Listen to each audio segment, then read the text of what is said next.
Portland Thorns fans, we are here on the draft floor where the Thorns have just made the first pick of the 2022 draft. Sydny Nasello from South Florida, Travis Clark, our expert. Tell us, what is this forward going to bring to Portland?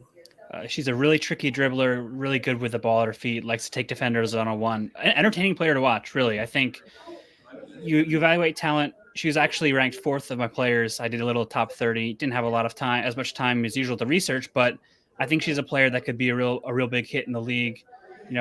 Obviously you have to make that jump. You have to prove that you can get the job done against bigger, faster, stronger defenders. But Nasello, for me, is somebody that can, she can come in, she'll put in the work.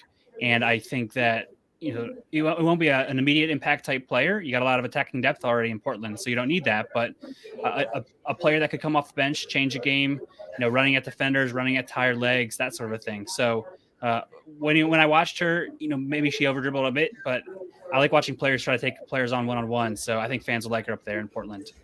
Okay, Travis, let's be a little bit critical here. South Florida, that's where she's from. Talk about level of competition and how that's going to translate to her readiness for the NWSL. Right. Yeah, of course.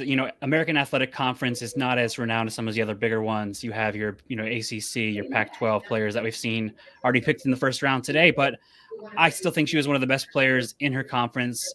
There's not a huge track record of players coming from her program to the next level per se, but I don't want to rate. I wouldn't write any players out because every environment can be different. Players have to adapt and adjust. So I think that she'll obviously need to come in here. She'll need to put the work in. She'll need to make the adjustments, take the feedback from coaching staff that she needs. And if she can pull those off, then she can definitely come in and make a difference for sure.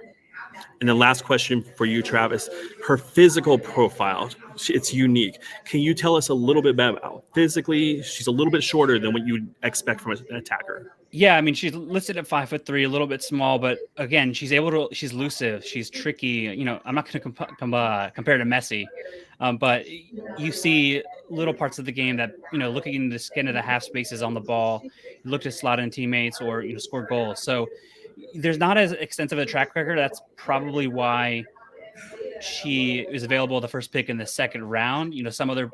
Most of the other teams are probably leaning towards the bigger schools, maybe looking needs elsewhere. But I think this is a kind of situation that will really fit her because, as I noted before, doesn't need to come in and rely and play right away, can adjust to the speed of the game, can really learn on the job and develop when she's not necessarily between the lines and the 18, but when she takes those steps and adjusts, she can really come in and make a difference.